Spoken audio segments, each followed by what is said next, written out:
movement talks about family, but it is the great destroyer of family. And I would stand up in these, or I would be in these meetings and see people stand up weeping.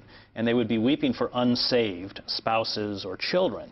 Because once you get sucked into these organizations, your leisure time, your religious worship time, you end up becoming involved in groups. You're essentially removed from your old community and placed into this authoritarian community where there is no questioning of those above you. You're often assigned, you're called a baby Christian when you first come, and you're assigned spiritual guides to teach you to think and act in the appropriate manner. When I went to the National Religious Broadcasters Association in California, I mean, the most interesting thing about it was how these radical dominionists, these people who have built an alliance around the drive to create a Christian state, have taken over virtually all Christian radio and television stations. And there are traditional evangelicals who would like to step back from this political agenda, and they've been very ruthlessly thrust aside. You saw it in the purging of the Southern Baptist Convention when essentially dominionists like Richard Land took it over in 1980.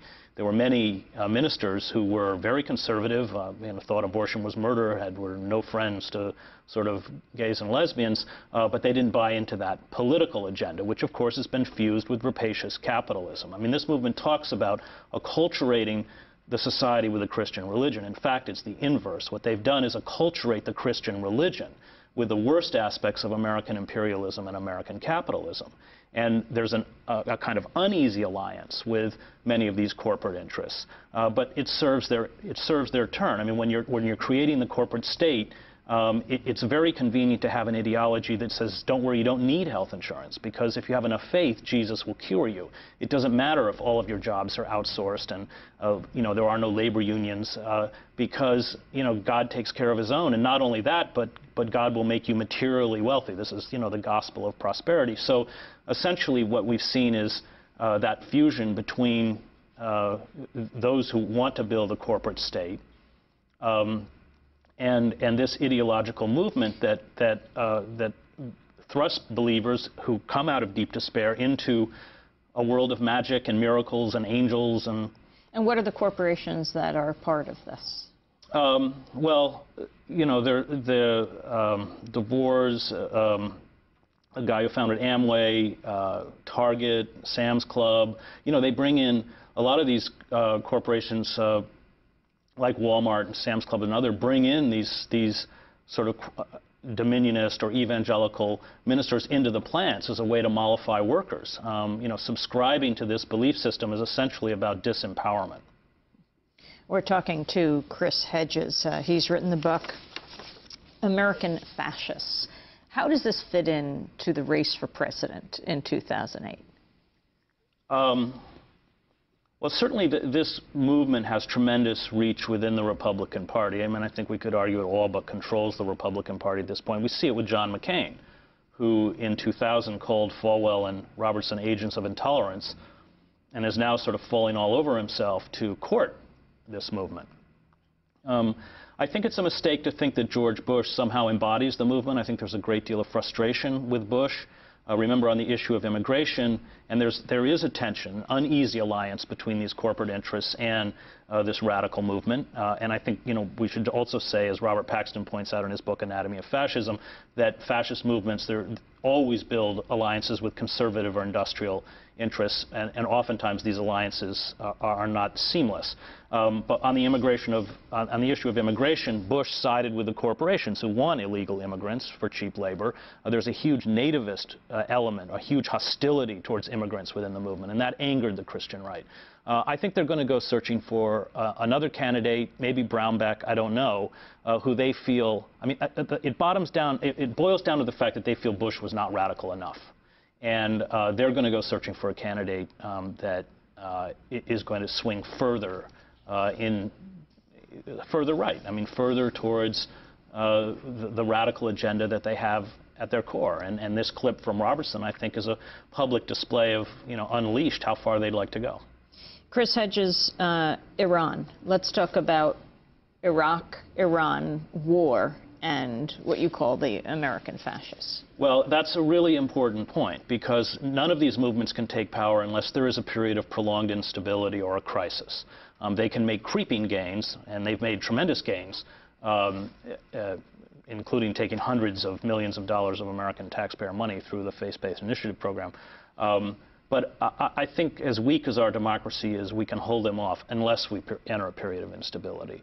From my reading of the Bush White House, I think there's a very strong possibility that before the end of the Bush administration, they will make a strike against Iran.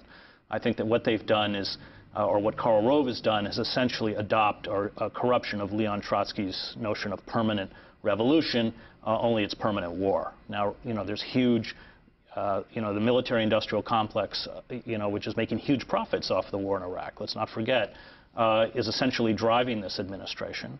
I think these people live in an alternate reality. I think they really do believe that dropping cruise missiles and bunker busters and making conventional airstrikes against supposed sites that they've targeted in Iran, 700 to 1,000, according to Sy Hersh, will bring the Iranian regime down. Having spent 7 years in the Middle East, a lot of that time in Iran and Iraq, I'm quite certain that they will have no more success in Iran than the Israelis had in Lebanon. The problem with striking Iran is that it has the potential to create a regional conflict. I mean, we're already fighting a proxy war with Iran through Hezbollah in Iraq, and there's no question that the Iraqi Shiites are getting assistance from Iran and always have been, and to a certain extent with the conflict with Hamas, which probably gets some help from Iran as well. But a strike against Iran would be, in the eyes of Shiites throughout the Middle East, a strike against Shiism. You have 2 million Shiites in Saudi Arabia, many of whom work in the oil sector. Bahraini is Shia, a huge Shia minority in Pakistan, and of course most of Iraq is Shia. And I think that that kind of a hit has the potential to unleash a regional conflict. I think we should remember that Iran does not have the conventional capacity to do anything to the United States, but they could very well strike Israel, especially, of course, there's talk of Israeli involvement in some kinds of airstrikes. That would provoke a retaliation. Hezbollah would not sit by quietly. I think that in sort of unconventional weapons, I don't know what those would be. I mean, Iran, it's an unprovoked attack. I mean, under international law, Iran has a right to strike back, and I think that they would. And that could really create a spiral, a kind of death spiral that frightens me deeply. And I think what really frightens me is that no one in the Democratic Party is speaking up, with the exception of Kucinich. Nobody has spoken out against hitting Iran.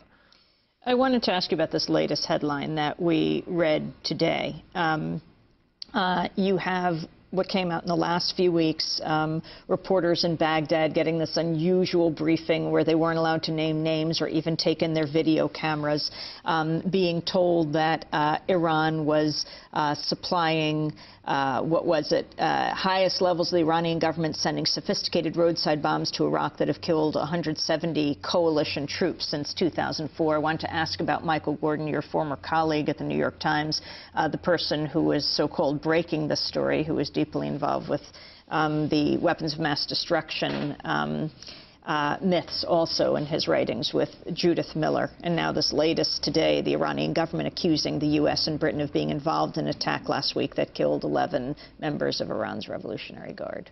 Start with Michael Gordon. Well, it's probably the best reason to watch Democracy Now! Rather than read the New York Times about the war in Iraq. It's almost one's left sort of speechless. I guess it's a proof that, some people never learn anything. I mean, I was on the investigative team and got briefly sort of tarnished with that dirt.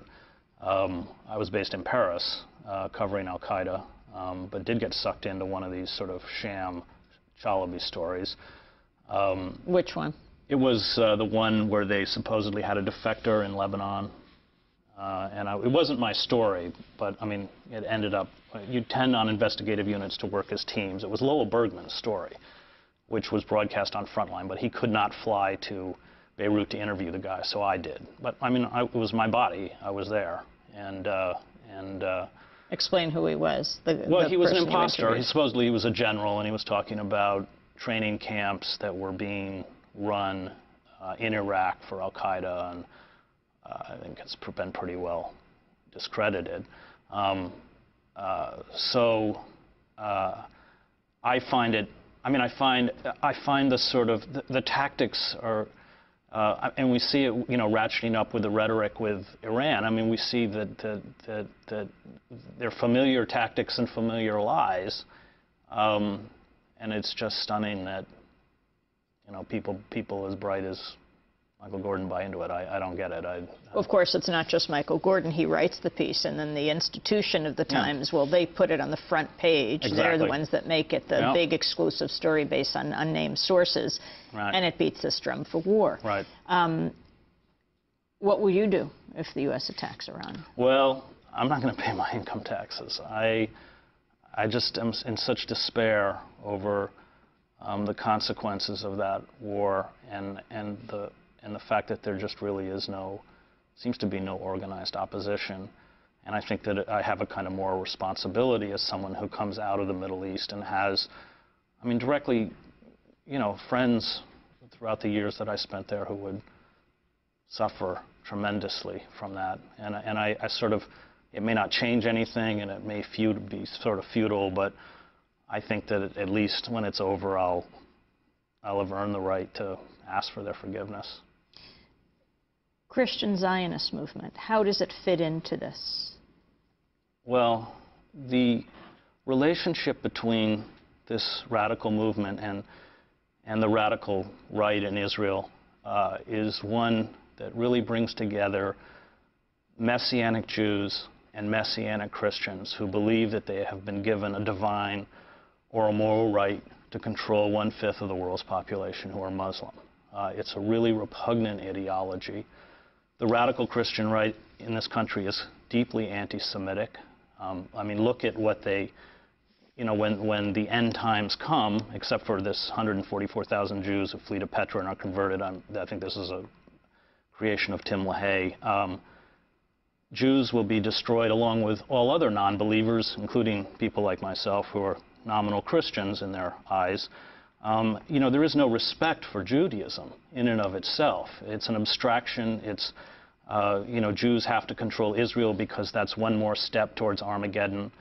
And I find that alliance strange and very short-sighted on the part of many, right-wing Israelis and right-wing Jews in the United States. This latest story, the Anti-Defamation League calling on Georgia State Rep. Ben Bridges to apologize for a memo distributed under his name that says the teaching of evolution should be banned in public schools because it is a religious deception stemming from an ancient Jewish sect. The memo calls on lawmakers to introduce legislation that would end the teaching of evolution in public schools because it's, quote, a deception that is causing incalculable harm to every student and every truth-loving citizen. There's a bill now in the Texas State Legislature that will abolish all mention of evolution in school textbooks and make Bible study mandatory in public schools. And that the role of creationism is extremely important in this movement. It's not just wacky pseudoscience. It is really a war against truth. It's not about presenting an alternative. It's about saying facts are interchangeable with opinions, that lies are true, that we can believe whatever we want. And once they successfully elevate creationism, which of course is a myth, I mean teaching creation out of the book of Genesis is an absurdity. The writers of the book of Genesis thought the earth was flat with rivers above and below us.